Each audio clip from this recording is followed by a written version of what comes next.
کوئی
چند کولوں کبھی تھی عید منائی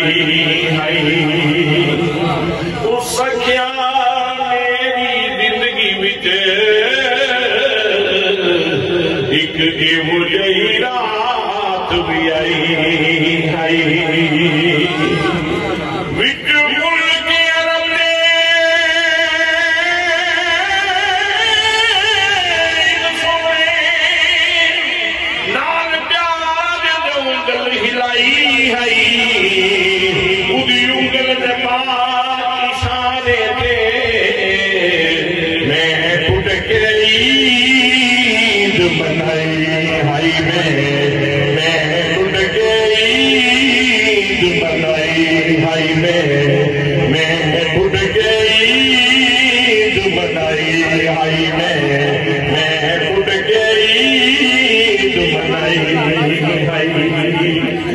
بس اللہ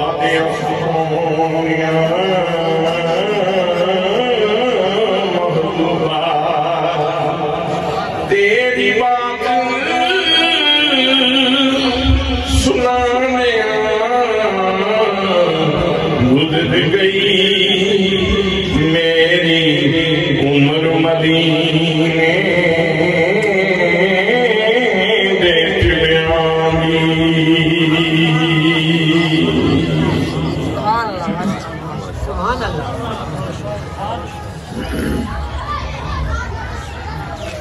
صدری محفل رونق محفل بزرگ عالم دین جناب حضرت مولانا قاری احمد بخش صاحب دامت سعود ملالیہ میزبان محترم جناب قاری منیر احمد صاحب نصیبی عزیز گرامی جناب حضرت علامہ مولانا محمد نوید احمد چشتی صاحب و دیگر مقتدر محتشم ذی وقار ذی احترام علماء کرام معززین علاقہ برادران اسلام برادران طریقت برادران محبت السلام علیکم ورحمۃ اللہ وبرکاتہ میں نے سلام دیا ہے کوئی جواب نہیں آیا لگتا ہے آپ تھک گئے ہیں سفر تو میں نے کیا ہے تو میں تو فریش بیٹھا ہوں میں تو تازہ بیٹھا ہوں مجھے لگتا ہے ایسے جو تھکاوٹ میرے اوپر تھی وہ آپ کے اوپر چلی گئی میں ایک دفعہ پھر سلام دے رہا ہوں اس توقع کے ساتھ کہ اللہ آپ کو حیات دائمی عطا فرمائے اور آپ کو بولنے کی اللہ کریم صلاحیت نصیب فرمائے اور ہمیشہ آپ سبحان اللہ کہتے رہیں اللہ کا نام لیتے رہیں پھر سلام دیتا ہوں السلام علیکم ورحمۃ اللہ وبرکاتہ ماشاءاللہ برادران اسلام آج کا یہ عظیم الشان جلسہ جامعہ گلدار مدینہ کے اندر انتہائی تشک و احتشام سے انعقاد پذیر ہے عناوین اس کے دو ہیں ایک عنوان اللہ کے پاک کلام کی شان ہے اور دوسرا عنوان اللہ کے حبیب کی شان ہے نبی مقدم صلی اللہ علیہ وسلم کی عظمتوں کے گن گانے کے لیے میں اور آپ سب لوگ حاضر ہوئے ہیں میرے دوستوں میرے بھائیوں اللہ کریم ہمارا خالق بھی ہے ہمارا مالک بھی ہے اور ہمارا رازق بھی ہے اللہ کریم اپنے بندوں کو رزق دینے والا ہے ارشاد فرمایا میرے رب نے ان اللہ یرزق من یشاء بغیر حساب اللہ کریم جسے چاہتا ہے اسے بغیر حساب کے رزق عطا فرماتا ہے اللہ نے ہمارے پورے وجودے کو دو چیزوں سے بنایا ہے، ایک انسان کا جسم ہے اور ایک انسان کی روح ہے۔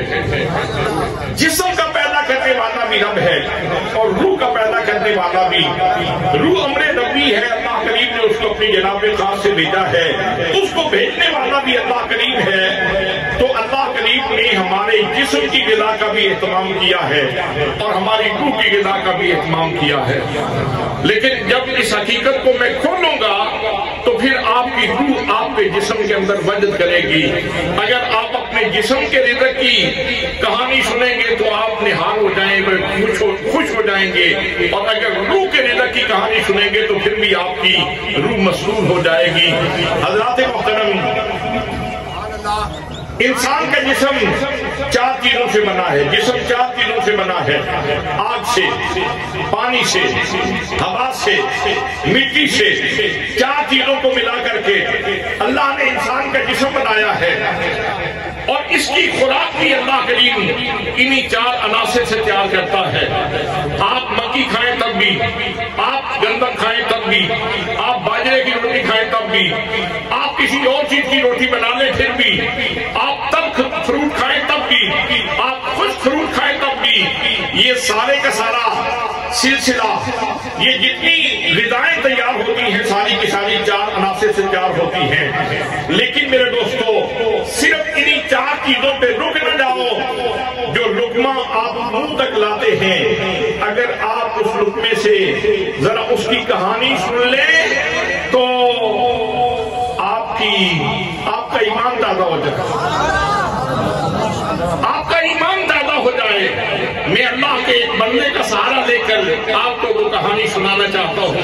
حضرت شیخ عبدالعزیز دباغ رحمت اللہ تعالیٰ علیہ کے ملفوظات کی کتاب ہے جس کا نام ہے الابریز، اور صوفیاء کے ہاں انتہائی مقبول کتاب ہے، انتہائی اہم کتاب ہے۔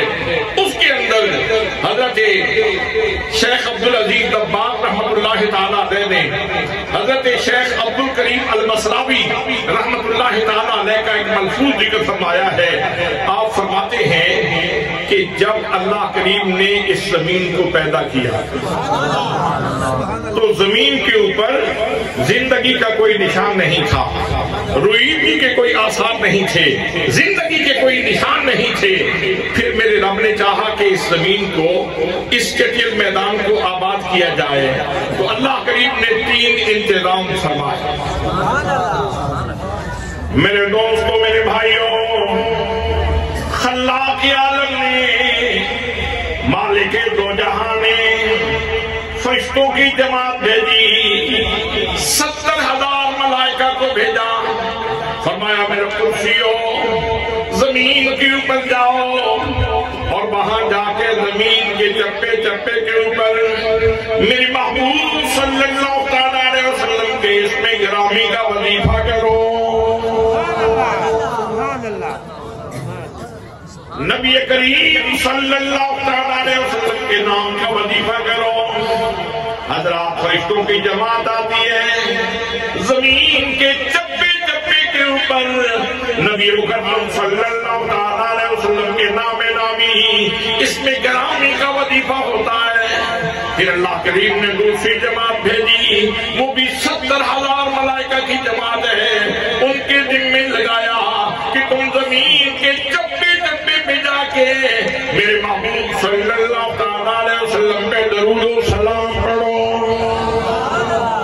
حضرات محترم، پھر فرشتے یہاں آئے اور انہوں نے آ کے یہاں وظیفہ کیا، سیدنا کریم صلی اللہ علیہ وآلہ وسلم، سیدنا کریم صلی اللہ علیہ وآلہ وسلم، سیدنا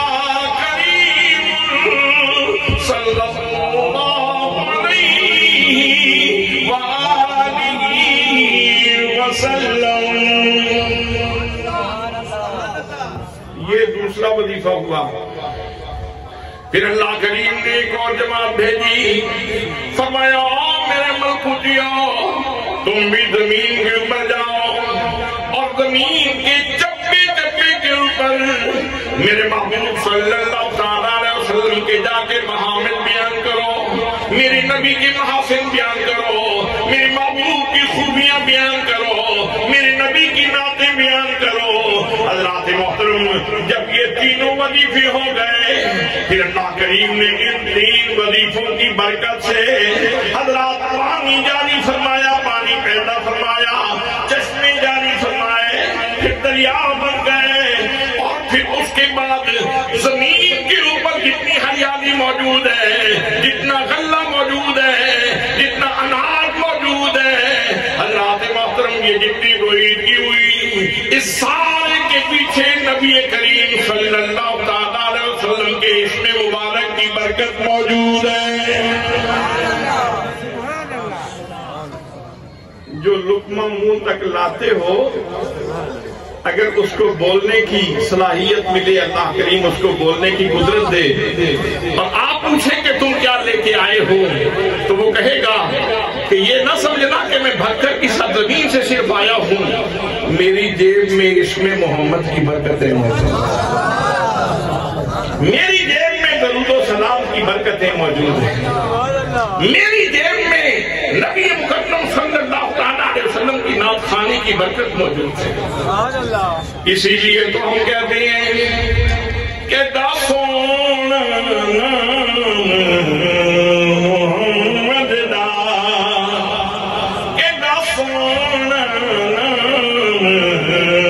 محمد دا، اسنادی عریسہ کون کرے، کہ داسون محمد دا، اسنادی عریسہ کون کرے، دو جگتے سایہ رحمت دا، دو جگتے سایہ رحمت دا، اوری چھانی عریسہ کون کرے، دو جگتے سایہ رحمت دا۔ سبحان اللہ۔ اچھا یہ بتائیں کہ کھانا کھانے کے آداب کیا ہیں؟ جی کھانا کھانے کے آداب کیا ہیں؟ مولانا آپ اپنا مائک سنبھالیں اور اپنی ڈیوٹی کریں، توجہ ہے آپ کی؟ سبحان اللہ۔ کھانا کھانے لگتے ہو تو میرے آقا کریم صلی اللہ تعالیٰ علیہ وسلم کا دیا ہوا سبق یہ ہے کہ جب بھی لقمہ منہ کی طرف لاتے ہو، کھانا شروع کرتے ہو تو کیا پڑھنا ہے؟ بسم اللہ الرحمن الرحیم، یہ پڑھنا ہے، اللہ کا نام ہے۔ اچھا اگر بہل والوں کے پاس کوئی مہمان آ جائے تو اس کو پھر اپنی زبان میں ویلکم کیسے کرتے ہیں؟ بسم اللہ، جی آئے ہیں۔ میں یہاں پہنچا تو میں سوچ رہا تھا آج میرا دل کیسے بہل گیا، اور میں گھر جا کے کہوں گا کہ میں کیسے بہل گیا۔ اگر آپ نے یہی سلوک رکھا تو پھر ظاہر ہے مجھے یہی کہنا پڑے گا کہ میں کیسے بہل گیا، مجھے کیسے بہلا دیا گیا، میں کیسے بہل گیا۔ تو حضرات عرض کر رہا ہوں، مہمان آئے تو آپ کہتے ہیں بسم اللہ، جی آئے ہوں۔ تو یہ جو لقمہ ہے نا جو اللہ نے آپ کو دیا ہے، یہ آ رہا ہے آپ کے منہ میں، یہ جائے گا آپ کے معدے میں، یہ کل بنے گا خون۔ حضرات محترم، اللہ نے دی ہے نعمت، اس میں ہے اس میں محمد کی برکت، اس لیے میرے آقا نے فرمایا لقمے کی بے قدری نہ کرنا، جب لقمہ منہ کی طرف لاتے ہو تو بسم اللہ پڑھ کے اس کا استقبال کرو۔ نعرہ تکبیر، نعرہ رسالت، نعرہ خلافت، نعرہ حیدری، علماء اہل سنت،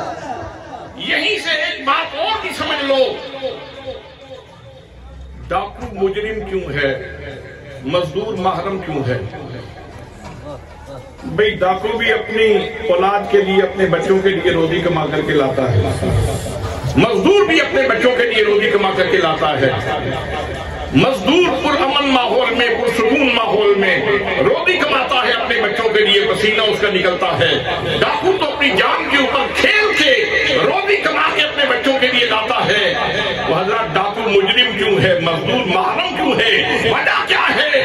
میرے دوستو یاد رکھو، یہ جو لقمہ تھا نا جو اللہ نے تجھے عطا فرمایا، یہ اسم محمد کی برکتیں لے کے آ رہا تھا، یہ مصطفیٰ کی نعت کی برکتیں لے کے آ رہا تھا، یہ صلاۃ و سلام کی برکتیں لے کے آ رہا تھا۔ جب ڈاکو نے اب قصب کیا ڈکیتی کا، تو اس نے اپنے قصب سے اس لقمے کا تقدس پامال کیا ہے، بے حرمتی کی ہے، بے حرمتی کی ہے اس نے اپنے قصب سے، اپنے کام سے، اس نے بے حرمتی کی ہے لقمے کی، جو رسول اللہ کے نام کی برکت لے کے آ رہا تھا لقمہ، سبحان اللہ، جو صلاۃ و سلام کی برکتیں لے کے آ رہا تھا لقمہ، اس کا تقدس پامال کیا، اس کی بے حرمتی کی ہے، اس لیے ڈاکو مجرم ہے۔ اور مزدور اس نے اس لقمے کی عزت اور عظمت کا خیال رکھا ہے، بے شک اس نے مزدوری کی، لیکن لوگوں اس نے نبی کریم صلی اللہ تعالیٰ علیہ وسلم کے فرمان کے اوپر عمل کیا۔ میرے آقا کریم صلی اللہ تعالیٰ علیہ وسلم کا فرمان ہے، القاسم حبیب اللہ، فرمایا لوگوں یاد رکھو کبھی مزدور کو حقارت کی نظر سے نہ دیکھنا، اس کے پھٹے ہوئے کپڑے نہ دیکھنا، اس کے کپڑوں کے اوپر لگی ہوئی کیری کو نہ دیکھنا، مٹی کو نہ دیکھنا، اس کے گرد آلود کپڑوں کو دیکھ کے کبھی حقارت سے نہ دیکھنا، حقیر نہ سمجھنا، اس لیے کہ تم سے ایک مزدور سمجھ رہے ہو، لیکن اللہ کریم تو اس کو اپنا محبوب بنائے ہوئے ہیں۔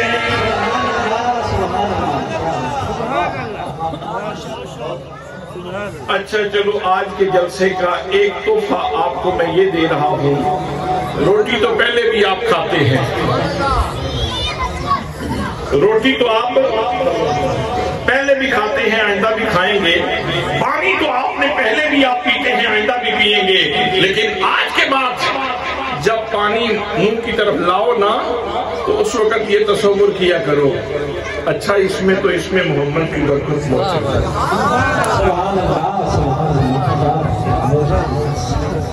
جب لقمہ منہ کی طرف لاؤ تو اچھا اس کے اندر تو اس میں محمد کی برکت موجود ہے۔ جب نظر بدل جاتی ہے تو نظارہ بدل جاتا ہے، جب نظر بدل جاتی ہے تو نظارہ بدل جاتا ہے۔ اور حضرات محترم یہ بات کسی عام چھوٹے موٹے کسی بندے کی نہیں، یہ حضرت شیخ عبدالعزیز دباغ رحمۃ اللہ تعالیٰ علیہ کا منصور ہے، اور وہ بھی ایک شیخ کا فرمان ذکر فرماتے ہیں، اور یہ وہ ہستیاں ہیں جن کو علم لدنی حاصل تھا۔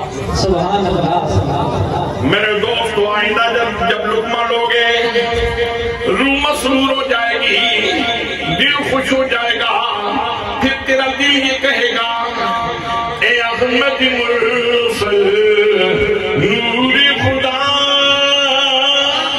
تیری ذات صفا کا کیا کہنا، اے عظمت مرسل نور خدا، تیری ذات صفا کا کیا کہنا، پڑھتے ہیں ملائک صلی اللہ، تیری شان علا کا کیا کہنا۔ سبحان اللہ، سبحان اللہ، سبحان اللہ۔ اس کے اوپر باتیں بہت ساری ہو سکتی ہیں، لیکن میں نے چونکہ آپ کی روح کی بھی ضیافت کرنی ہے، اس لیے جسم کی کہانی یہاں پہ ختم ہوتی ہے، آئیے روح کی داستان بھی سنیے۔ حضرات محترم، اللہ کریم ہماری روح کا بھی رازق ہے، اور صرف ہماری روح کا رازق نہیں، جتنے انسان اس نے پیدا کیے جناب سیدنا آدم علیہ السلام کی ساری اولاد کا میرا رب راضی کے اللہ کی محترم اللہ کریم نے جناب آدم کے ماننے والوں کے لیے ان کی روح کی غذا کا اہتمام کیا تو صحیفے بھیجے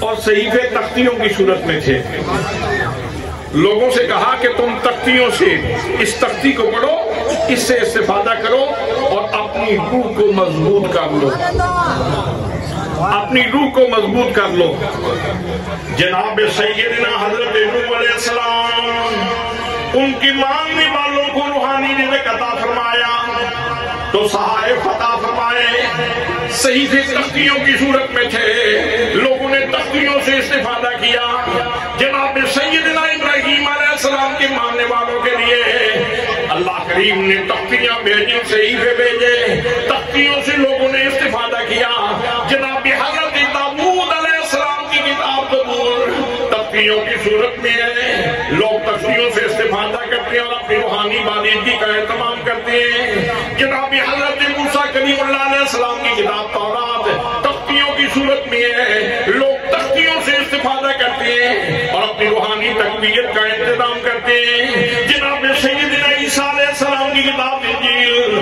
تختیوں کی صورت میں ہے لوگ تختیوں سے استفادہ کرتے ہیں اور اپنی روحانی غذا کا اہتمام کرتے ہیں میرے دوستوں ذرا تسلسل دیکھو ذرا زمانہ دیکھو ذرا لوگ دنوں کتنے گزر گئے ان سب کے لیے اللہ کریم نے روحانی غذا کا اہتمام کیا تو پروردگار عالم نے غذا تختیوں کی صورت میں رکھی لیکن جب امت محمدیہ کی باری آئی جب رسول اللہ کے غلاموں کی باری آئی جب امت محمدیہ کی باری آئی تو اللہ کریم ارشاد فرماتا ہے فرمایا میرے محبوب گرامی ہم نے آپ کی امت کا رزق تختیوں کے اوپر نہیں رکھا بلکہ فرمایا وَإِنَّهُ نَزَّلَهُ عَلَىٰ قَلْبِكَ میرے محبوب گرامی میں نے آپ کی امت کا رزق آپ کی قلب منیر کے اوپر نازل کیا ہے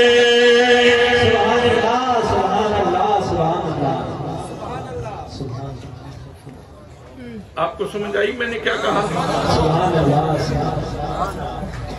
روح میری پیاسی تھی روح تیری پیاسی تھی روح میری بھوکی تھی روح تیری بھوکی تھی رزق کہاں رکھا سبحان اللہ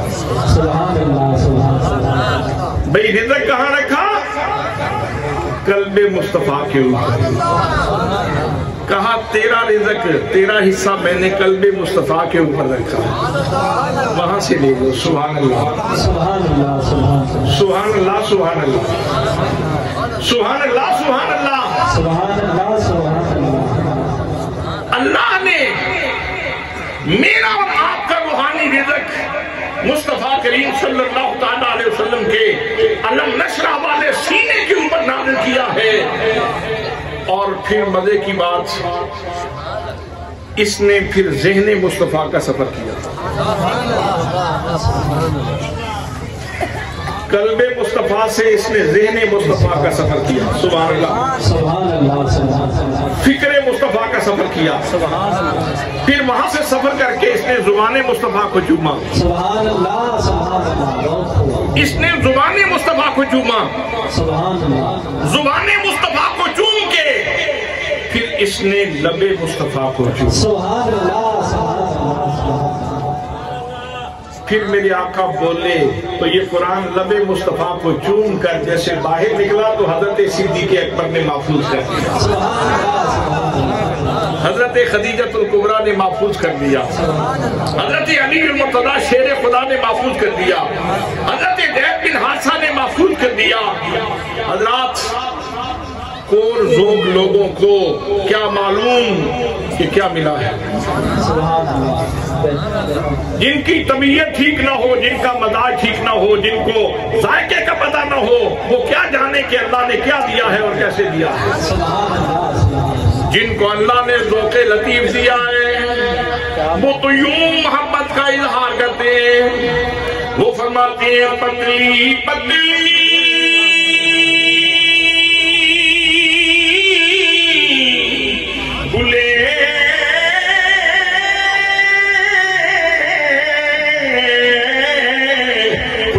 کی پتیاں ان لبوں کی نزاکت پہ لاکھوں سلام، ان لبوں کی نزاکت پہ مصطفیٰ جانے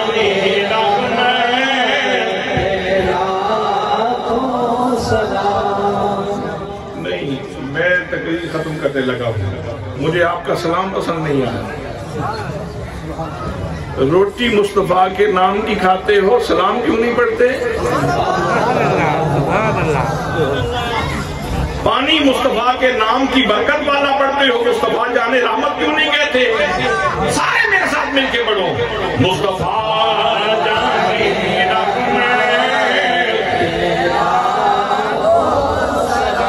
رکھ دے یار، پڑھنے تو زور نہ، مصطفیٰ جانے رحمت پیدا سلام، شمع بس میں ہدایت پیدا سلام۔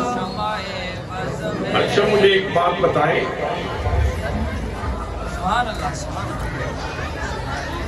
بہل کا پانی پیتے ہو؟ بہل کا پانی پیتے ہو؟ لگتا ہے کوئی صدیوں کا روزہ رکھے گا۔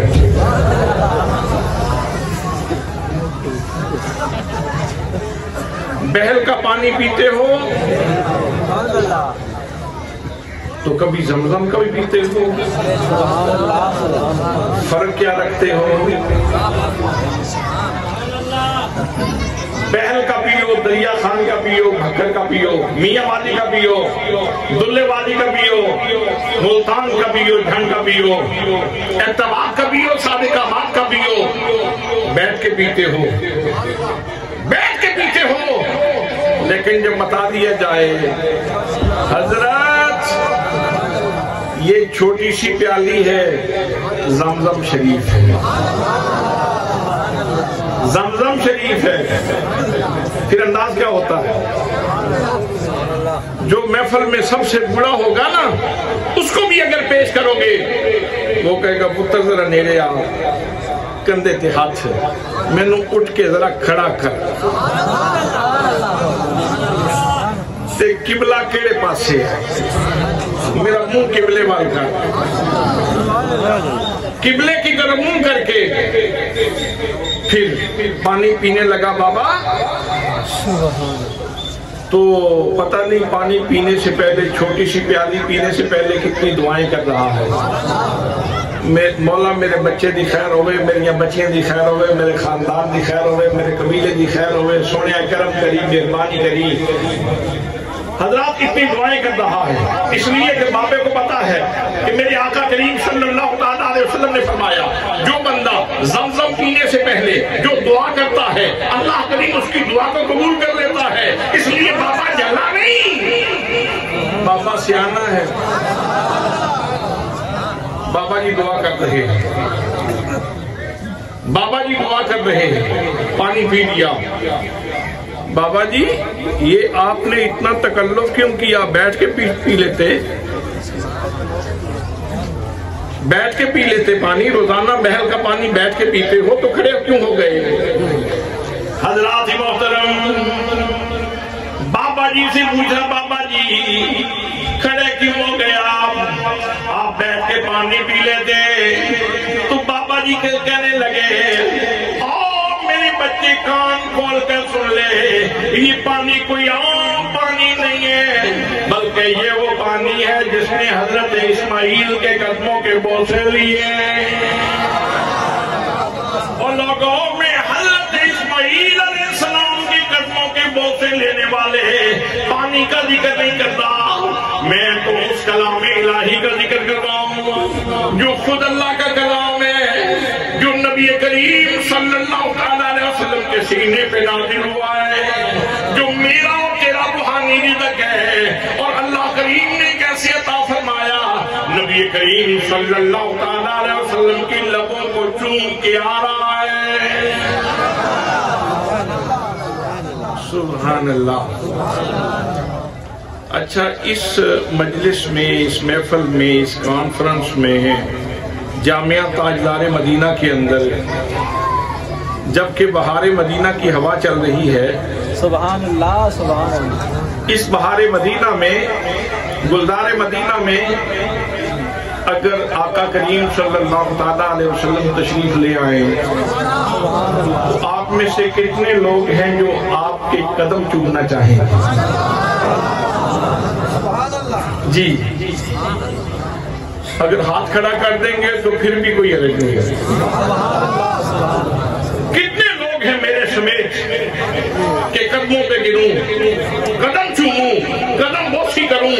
میں اور آپ سب یہ تانگ رکھتے ہیں، آرزو رکھتے ہیں، جستجو رکھتے ہیں، خواہش رکھتے ہیں کہ کبھی مہربانی ہو جائے اور رسول اللہ کی زیارت ہو جائے تو ہم قدموں میں گریں اور مصطفیٰ کی زیارت ہو جائے۔ حضرات محترم، میں قدموں سے نہیں آپ کو لگا رہا، میں تو آپ کو سینہ مصطفیٰ کے قریب کر رہا ہوں۔ نعرہ تکبیر، نعرہ رسالت، نعرہ خلافت، نعرہ حیدری، عظمت و شان مصطفیٰ۔ اگر کوئی بندہ آ کے سوال کرے، مولانا من بخش، عمر گزر گئی تیری، کیوں یہاں بیٹھے ہو؟ یہ مدرسہ تو نے کیوں بنایا؟ کیوں پڑھاتے ہو یہاں بچوں کو؟ قاری منیر، تم کیوں یہاں ڈیوٹی دیتے ہو؟ کیا کرتے ہو؟ حضرات محترم، تو یہ جواب دے سکتے ہیں، یہ کہہ سکتے ہیں، آہ میرے بھائی، تو یہاں اپنے بچے کو لے گیا، جب میں اس کے سامنے قرآن رکھوں گا، جب تیرا بچہ قرآن پڑھنا شروع کرے گا تو مصطفیٰ کریم صلی اللہ تعالیٰ علیہ وسلم کے سینے سے لگ جائے گا۔ سبحان اللہ۔ جو قرآن پڑھتا ہے، جتنی دیر تک پڑھتا رہتا ہے، اس کو روحانی غذا بھی ملتی ہے اور ساتھ اس کو سینہ مصطفیٰ کا فیض بھی ملتا ہے۔ سبحان اللہ، سبحان اللہ، سبحان اللہ۔ یہاں آپ پڑھے لکھے لوگ تشریف فرما ہیں، کلام الہی میرے آقا کی زبان سے نکلے، اس کا یہ مقام ہے کہ حضور کے لب اس کو چومے، یہ اس کے شایان شان ہے کہ حضور کے لب اس کو، سرکار کے لب اس کو چومے، یہ اس کا شرف ہے، یہ اس کا مقام ہے، یہ اس کا مرتبہ ہے اور یہ اس کا استحقاق ہے۔ اچھا، آپ میں سے کتنے ایسے لوگ ہیں جو حجر اسود کو چومنا چاہتے ہیں؟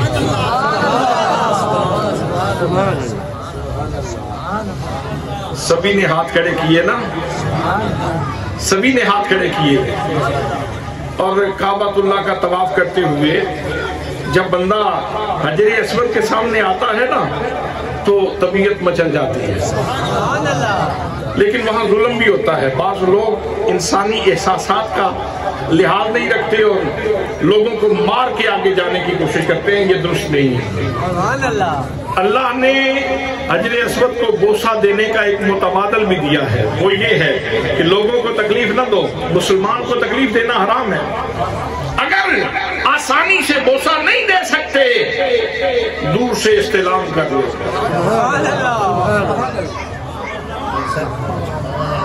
سبحان اللہ۔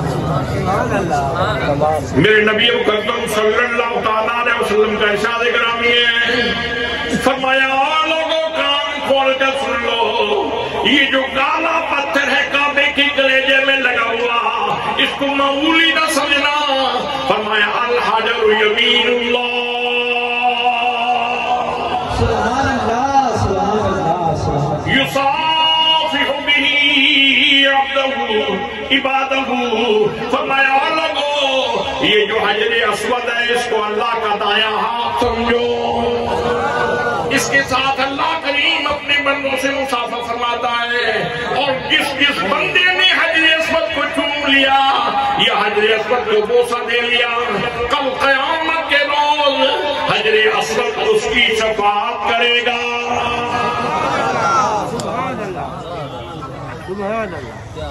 حضرت فاروق اعظم رضی اللہ تعالیٰ عنہ حجر اسود کے قریب آئے. آپ میں سے جو لوگ تھک گئے ہیں جی نیند تو نہیں آ گئی؟ آپ تھکاوٹ تو نہیں ہوئی نا؟ بڑھیا ہم بات کرنے لگا ہوں، توجہ فرمائیں. حضرت فاروق اعظم رضی اللہ تعالیٰ عنہ حجر اسود کے سامنے آئے، بوسہ دینے لگے. کہا مجھے معلوم ہے کہ تو پتھر ہے، اپنی طرف سے تو فائدہ نہیں دیتا، تیرے اندر جو کچھ رکھا ہے میرے رب نے رکھا ہے، بذات تو نفع نہیں دیتا. لیکن یہ جو مصطفیٰ کا خلیفہ تجھے چوم رہا ہے نا، میں تجھے جنتی پتھر ہونے کی وجہ سے نہیں چوم رہا، میں اس لیے چوم رہا ہوں کہ تیرے اوپر میں نے مصطفیٰ کے لب لگتے ہوئے دیکھے ہیں. حجر اسود چوم لے، حجر اسود سن لے، میں تجھے اس لیے چوم رہا ہوں کہ تو بوسہ گاہ مصطفیٰ ہے، تو بوسہ گاہ مصطفیٰ ہے. اور میرے بہن کے مسلمان بھائیوں ذرا توجہ سے سنو، اگر حجر اسود کو نبی مقدم صلی اللہ تعالیٰ علیہ وسلم نے ایک دفعہ بوسہ دیا ہے، 2 دفعہ بوسہ دیا ہے، یا درجنوں بار بوسہ دیا ہے، تو سن لو قرآن مقدس اللہ کریم کی وہ کتاب ہے کہ اس کے ہر حرف کو نبی کریم صلی اللہ تعالیٰ علیہ وسلم کے لبوں نے سینکڑوں بار چوما ہے.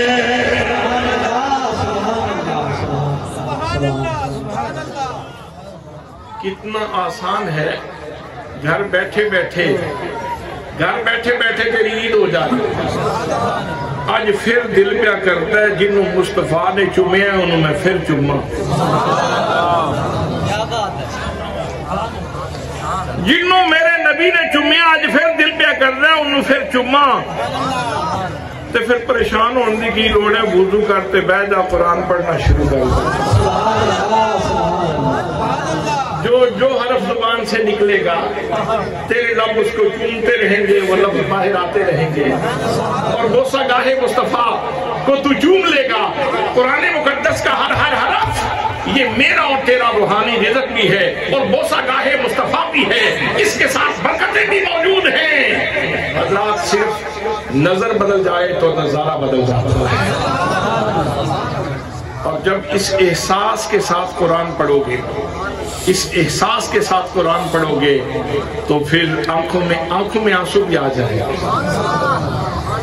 پھر طبیعت کے اندر گلاب بھی آ جائے گا، پھر کہنے پہ مجبور ہو جاؤ گے اے احمد مرسل نور خدا، تیری ذات صفا کا کیا کہنا. کلیاں میں کدوں تک پڑھتا رہاں گا، گھنٹہ تقریر بھی کراں تو ہمیں ایک شعر بھی نہیں یاد ہوئے، میری تقریر کا کیڑا فائدہ ہویا. ہوں تسی سارے میرے نال مل کے پڑھ لیں.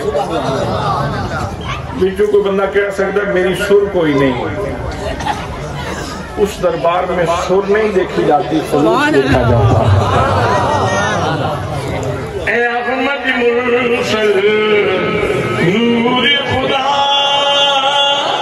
تیری ذات صفا کا کیا کہنا. اے احمد مرسل نور خدا، تیری ذات صفا کا کیا کہنا. پڑھتے ہیں ملائک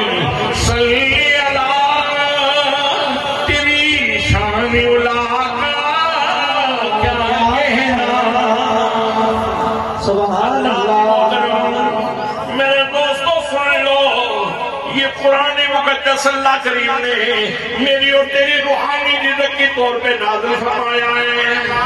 اگر تیری روح اداس ہو، پریشان ہو، رات کو سکون نہیں آ رہا، نیند نہیں آتی، معاملات نے الجھا رکھا ہے، سکون نہیں آ رہا، تسکین نہیں مل رہی، میں بڑے اعتماد اور وثوق سے کہہ رہا ہوں تم وضو کر کے بیٹھ جاؤ، قرآن مقدس کی ایک سورت پڑھ لو، رات سکون سے اڑ جائے گی.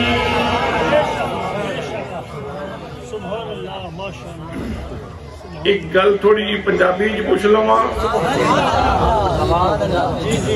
سویرے کتنے لوگوں نے ناشتہ کیتا ہے تے کتنے پراٹھے کھادے؟ جی نہیں ہوں تو رجے بیٹھے رہے، میں سویر کی گل پہ کریں گا۔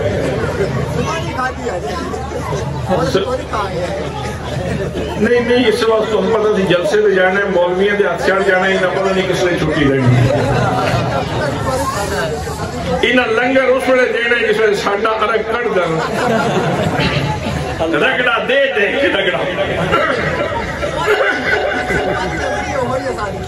جی حضرات، میں بڑی اہم بات کہنے جا رہا ہوں، میں پوچھنا یہ چاہ رہا ہوں، میں پوچھ رہا تھا کتنے لوگ ہیں جنہوں نے صبح ناشتہ کیا ہے؟ تو جواب ملے گا کوئی ایک ایسی میں ایک پراٹھا کھاتا ہے مکھن نہ ہو، کوئی ایک ایسی میں 2 پراٹھے کھاتی بنا، کوئی ایک ایسی میں نہ لسی نہ جگ بھی پیتے، کوئی ایک ایسی میں 2 کپ چائے پہ پیتی بنا۔ حضرات محترم، یہ تو تیرے جسم کا ناشتہ تھا، جسم کا۔ میں یہ پوچھنا چاہتا ہوں، روبی تو تیری ہے، صبح اٹھ کے تو نے قرآن کی صورتیں کتنی بڑی ہے؟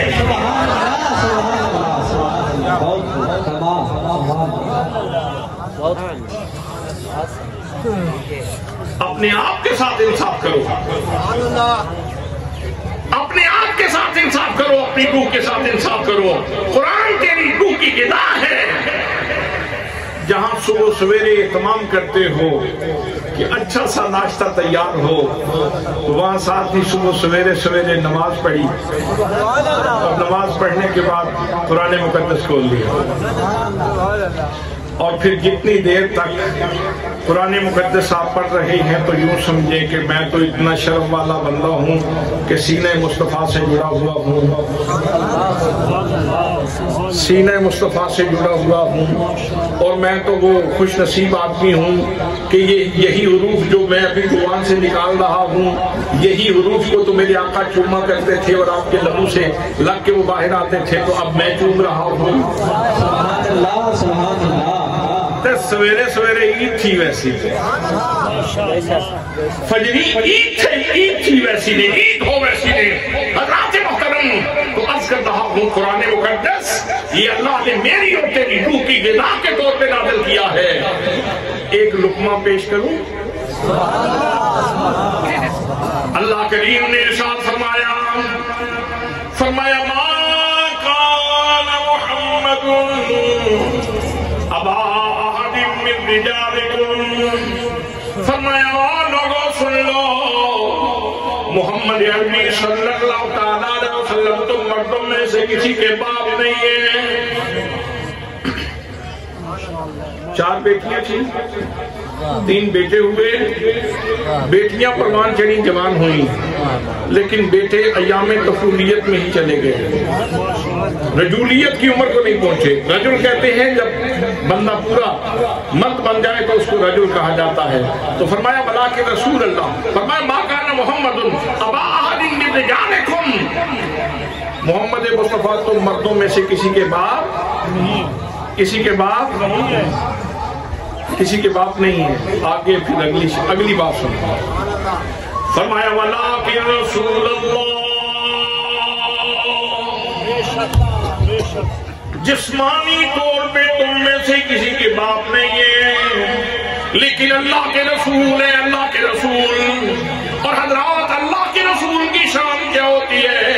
فرمایا النبی اولی بالمؤمنین من انفسہم وازواجہ امہاتہم، نبی مومنوں کی جانوں سے بھی زیادہ قریب ہے، اور نبی کریم صلی اللہ علیہ وسلم کی تمام بیویاں مومنوں کی مائیں ہیں۔ جب بیویاں مومنوں کی مائیں ہیں تو پھر یہ بات واضح ہو گئی کہ رسول اللہ صلی اللہ علیہ وسلم اپنی ساری امت کے روحانی باپ ہیں۔ اور باپ بھی کیسے؟ ہر نبی اپنی امت کا باپ ہوتا ہے، لیکن یہ باپ کیسا ہے؟ اللہ کریم نے مزید شان بیان فرمائی، فرمایا وخاتم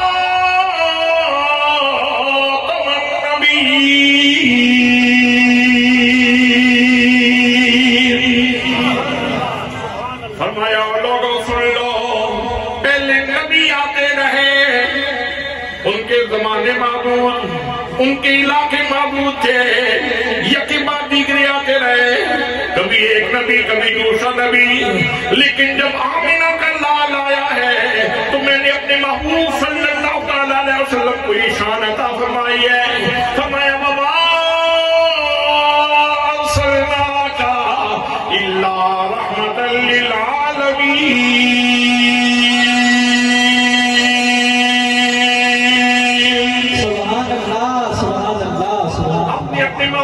صلی اللہ علیہ وسلم کو ہر زمان کے لیے نبی بنا کر کے بھیج دیا ہے، اور ہر مکان کے لیے نبی بنا کر کے بھیج دیا ہے۔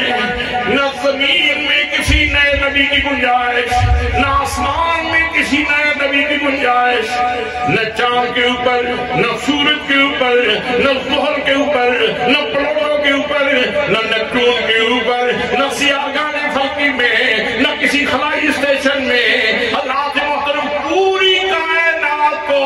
اللہ کریم نے محمد مصطفیٰ صلی اللہ علیہ وسلم کی نبوت کے نور سے بھر دیا ہے۔ فرمایا یہ ایسا باب ہے روحانی میرا محبوب، یہ ایسا باب ہے کہ ختم نبوت کا تاج لے کے آیا ہے، ختم نبوت کا تاج لے کے آیا ہے۔ حضرات اچھا مجھے ایک بات بتائیں، آپ کے باپ کی نسبی باپ جس کی آپ اولاد ہے، اس کی کوئی پگ چھیننا چاہے دستار،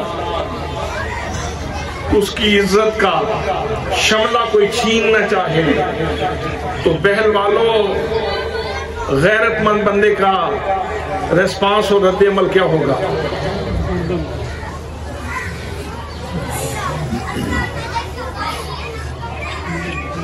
میرا خیال ہے چھٹی کر دی جائے جی۔ باپ بھی یہ کوئی پگ کھون دی کوشش کرے تے کی کرے سو جی، منہ دوجے پاسے کرے سو، اکھاں بند کر لے سو، اکھاں دے پٹی بند کر سو۔ حضرات محترم، اگر تم اپنی سلبی رشتہ داری اور سلبی باپ کے لیے یہ جذبات رکھتے ہو کہ جو میرے باپ کی دستار چھیننے کی کوشش کرے گا میں اس کے ہاتھ توڑ دوں گا، تو جو بدبخت یہ کہے کہ محمد رسول اللہ جو ان کی شان ہے میری شان ان سے بھی بڑھ کے ہے، اس کو کیسے برداشت کیا جائے؟ حضرت تاجدار گولڑا جن کے خاندان کی، جن کے فیض کی برکت یہاں بھی موجود ہے، آپ چلے گئے تھے حجاز مقدس میں، آخری زندگی کے لمحات میں نا چلے گئے تھے کہ اب رہنا ہے تو یا مکے میں یا مدینے میں، ادھر ہی رہیں گے، وہاں زندگی کے لمحات ہم پورے کریں گے۔ تو وہاں جب پہنچے تو سرکار دو عالم صلی اللہ علیہ وسلم نے ارشاد فرمایا، او میرے بیٹے مہر علی شاہ، ادھر ایک کمینہ میری احادیث کو کاٹ کاٹ کے ان کی تعویلات کر رہا ہے، تم یہاں کیا لیے بیٹھے ہو؟ تم یہاں کیوں بیٹھے ہو؟ جاؤ بڑے صغیر میں اور جا کے اس کا منہ بند کرو۔ پھر حضرت پیر مہر علی شاہ صاحب رحمۃ اللہ تعالیٰ علیہ یہاں ہے، تو یہ جھنڈا حضرت پیر مہر علی شاہ صاحب کے ہاتھ میں رسول اللہ صلی اللہ علیہ وسلم نے خود تھمایا تھا۔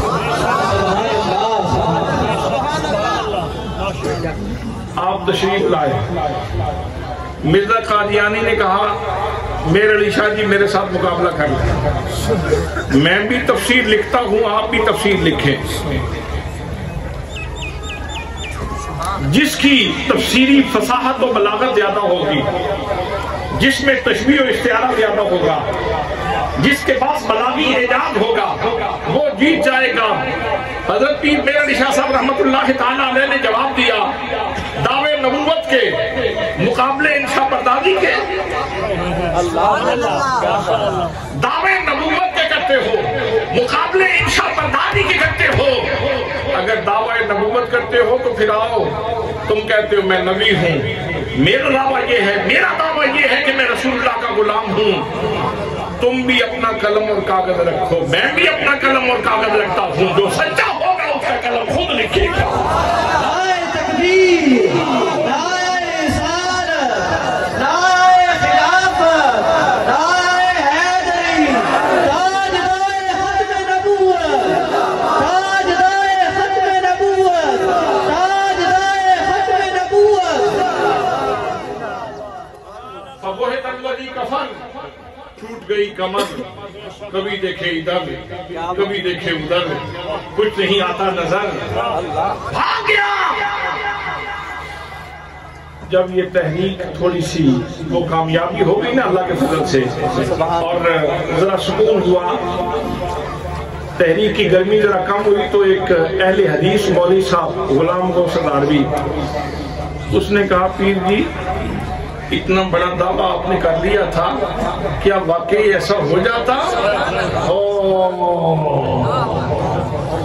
تو حضرت پیر میرے علی شاہ صاحب فرمانے لگے، یہ تو قلم اور کاغذ کے لکھنے کی بات تھی، اگر مردے زندہ کرنے کی بات بھی ہوتی تو میں مردے بھی زندہ کر دیتا، اس لیے کہ میں اپنی قوت سے نہیں آیا تھا، میں تو رسول اللہ کے فرمان بھی یہاں آیا تھا۔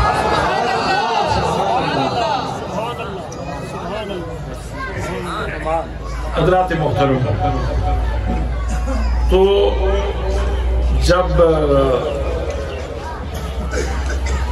آپ روٹی کھا رہے ہوں، کوئی بندہ آپ کا لقمہ آ کے خام خواہ چھیننے کی کوشش کرے، کیا کریں گے؟ اوے بھی کانا یک چشگل اوے بھی کچھ جا تے پیشاب دا پہ وقتا ہو گئے، تے مرگی دا دورہ انہوں پہ ہو گئے، تے دالا ہو دیاں پہیاں وقتیاں ہوں، تے آوے تے تو ہمیں پہ روٹی کھاندہ، توجہ نال تم پہ روٹی کھانا ہو میں، تے او آکے تیرے کو لقمہ کھو کے تے لقمے دی میں حرمتی کرے تے پیران تھلے رکھے، برداشت کرو گے؟ نہیں نہ برداشت کرو گے لوگوں۔ او قرآن تیرا رزق ہے، مصطفیٰ دی بارگاہ بھی چھپے لفظ ہے، تو صبح شام اپنی روح نو غذا دے رہے ہیں قرآن دی، مرزا قادیانی کانا تیرے کو کھونا چاہتا ہے، کس طرح برداشت ہوگے گا؟ حضرات محترم، ہم برملا اعلان کرتے ہیں، نماز اچھی روزہ اچھا، حج اچھا، زکات اچھی، مگر میں باوجود اس کے مسلمان ہو نہیں سکتا، نہ جب تک قدم دوں خواجہ مدحہ کی عزت پر، خدا شاہد ہے کامل میرا ایمان ہو نہیں سکتا۔ حضرات محترم، حضرت تاجدار گولڈا رحمت اللہ تعالیٰ نے مرزے کی کمر توڑ کے رکھ دی، مرزائی فتنے کو دفن کر دیا حضرت پیر میرے علی شاہ صاحب رحمت اللہ تعالیٰ نے، لیکن میرے دوستو چونکہ سر کے اوپر انگریز کی چھتری موجود تھی، یہ خود کاشتہ پودا تھا انگریز کا، انگریز پھر اس کو پانی دینے لگا، پھر مرزا بشیر کا دور گزرا، پھر اس کے بعد مرزا ناصر کا وقت گزرا، بلکہ ناصر کا وقت تھا، اس وقت پاکستان میں ضیاء الحق یہ صدر تھا، تو تو قادیانیوں نے عالمی عدالت میں کیس کر دیا. آج کل بھی بک بک کرتے رہتے ہیں. تو انہوں نے کیس کر دیا کہ پاکستان میں ہمارے حقوق محفوظ نہیں ہیں, پاکستان میں ہمیں جینے کا حق نہیں دیا جاتا, ہمارے حقوق محفوظ نہیں ہیں, ہمیں مسلمان کہلانے کا حق نہیں ملتا. جبکہ ہم بھی نبی پاک کو مانتے ہیں, ہم بھی قرآن کو مانتے ہیں, تو یہ پاکستان کے لوگ ہمیں جینے نہیں دیتے, ہمیں حق نہیں دیتے. تو اس وقت صدر ضیاء الحق اس کی نظر پڑی تو حضرت ضیاء الامت جسٹس پیر محمد کرم شاہ علی رحمت اللہ تعالیٰ علیہ پہ نظر پڑی. ضیاء الحق نے کہا پیر صاحب پہلے بھی حضرت پیر سیال لجپال کے خلیفے نے جواب دیا تھا, اب بھی پیر سیال کا خلیفہ جواب دے گا. ضیاء الامت کو بھیجا کہ آپ جا کے اس کا مقابلہ کریں. حضرات محترم پوری دنیا کا دماغ, پوری دنیا کا کفر جمع ہے, ذہین ترین لوگ موجود ہیں. پیر صاحب فرماتے ہیں جب میں وہاں پہنچا تو کثیر تعداد لوگوں کی ہمارے مخالف تھی, لیکن اللہ کی توفیق سے جب میں نے ان کے ساتھ گفتگو کرنا شروع کی تو پھر سارے کہتے تھے پیر صاحب مرزائی جھوٹ بولتے ہیں, آپ سچ کہتے ہیں. ان کے تابوت میں آخری کیل ٹھوک دیا حضرت ضیاء الامت جسٹس پیر محمد کرم شاہ الازہری رحمت اللہ تعالیٰ علیہ نے. حضرات محترم, جن لوگوں نے اس سلسلہ میں خدمات پیش کی ہیں وہ سلیوٹ کی قابل ہیں. مولانا نورانی ہوں, مولانا نیازی ہوں, جتنے افراد خاک نے نبی مقدم صلی اللہ تعالیٰ علیہ وسلم کے ختم نبوت کے سلسلے میں ڈیوٹی دی ہے. حضرت پیر میر علی شاہ صاحب کا ملفوظ ہے, آپ فرماتے ہیں جو ختم نبوت کا کام کرتا ہے اس کی پیٹھ پہ اللہ کے رسول کا ہاتھ ہوتا ہے. وقت نماز کا ہو گیا ہے تو میں بس آخری بات یہ عرض کر رہا ہوں. مجھے کہا گیا ہے کہ آخر میں آپ نے حضرت سیدہ طیبہ فاطمہ زہرا سلام اللہ علیہا کا ذکر کرنا ہے.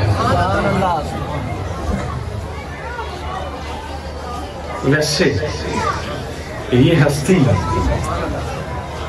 ضمن میں ان کی بات کرنا بھی ہو سکتی ہے, لیکن طریقہ یہ ہے کہ ایک اسپیشل ذکر کیا جائے. میں آپ کو ایک بات سنا دیتا ہوں. کسی محفل میں حضرت خواجہ محمد قمر الدین سیالوی رحمت اللہ تعالیٰ علیہ موجود تھے. شیخ الاسلام خواجہ محمد قمر الدین سیالوی رحمت اللہ تعالیٰ علیہ موجود تھے. تو نعت خان نے حضرت فاطمہ زہرا سلام اللہ علیہا کی منقبت پڑھنے کا ارادہ کیا. تو آپ نے اس سے مائک لے لیا, آپ نے.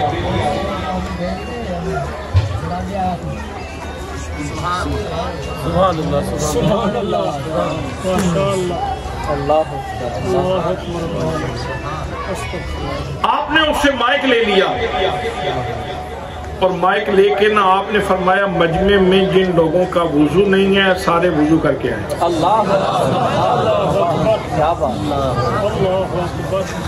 جب لوگ وضو کر کے آ گئے تو آپ نے فرمایا کہ اب منقبت پڑھو زہرا بطول سلام اللہ علیہ رضی اللہ تعالیٰ عنہ. آپ نے فرمایا سنو یہ منقبت پڑھنے لگا ہے. تو حضرت سیدہ طیبہ فاطمہ زہرا کا جب نام آئے نا تو سینہ آگے کر کے نہیں سننا, سر جھکا کے سننا. آپ کا نام آئے تو ادب کی وجہ سے سر جھکا دے, احترام کی وجہ سے سر جھکا دے. حضرات میرے شعور کا سر جھکا ہوا ہے, میرے ادراک کا سر جھکا ہوا ہے, میری سماعتوں کا سر جھکا ہوا ہے, میری بصارتوں کا سر جھکا ہوا ہے, میرے حواس کا سر جھکا ہوا ہے, میری عقل کا سر جھکا ہوا ہے, میری قوت مدرکہ کا سر جھکا ہوا ہے, میری قوت شعوریہ کا سر جھکا ہوا ہے. حضرت سیدہ زہرا بطول وہ ہستی ہیں میدان محشر میں اللہ کے حضور جب اللہ کریم پورے جلال و جبروت کے ساتھ موجود ہوگا تو جب حضرت زہرا بطول کی سواری جنت جانے لگے گی نا تو مجمع معاشر میں یہ دھیان سے سننے کی بات، بہت دھیان سے سننے کی بات۔ میں اکثر علماء سے کہتا ہوں یہ جو پیچھے جھگڑا چلا ہوا تھا نا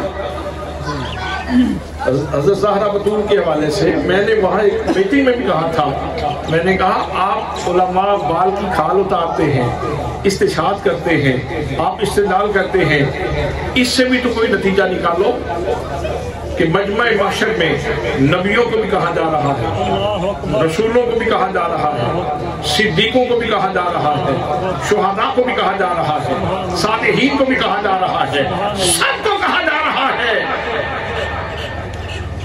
سروں کو جھکا لو، فاطمہ زہرا کی سواری جنت جا رہی ہے۔ میں نے کہا کرو اس سے استدلال، کرو اس سے استشہاد، نکالو اس سے باتیں اور نکالو اس سے نکتے، تو بہت ساری باتیں اور بہت سارے جھگڑے خود بخود ختم ہو جائیں گے۔ دعا ہے کہ اللہ کریم ہمیں رزق جسمانی کو بھی دیکھ کر اور دھیان سے لقمہ لینے کی توفیق نصیب فرمائے، اور رزق روحانی کی بھی اللہ کریم ہمیں توفیق نصیب فرمائے۔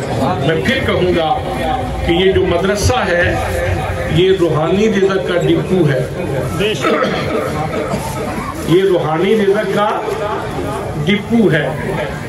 یہاں بچہ پڑھنے کے لیے آتا ہے، آپ کا بچہ پڑھنے کے لیے بیٹھا ہے، جتنی دیر تک وہ بیٹھ کے پڑھ رہا ہے، چاہے عمر جتنی بھی ہے، چاہے عمر جتنی بھی ہے، جتنی دیر تک بیٹھ کے پڑھ رہا ہے وہ سینہ مصطفیٰ سے لگا ہوا ہے،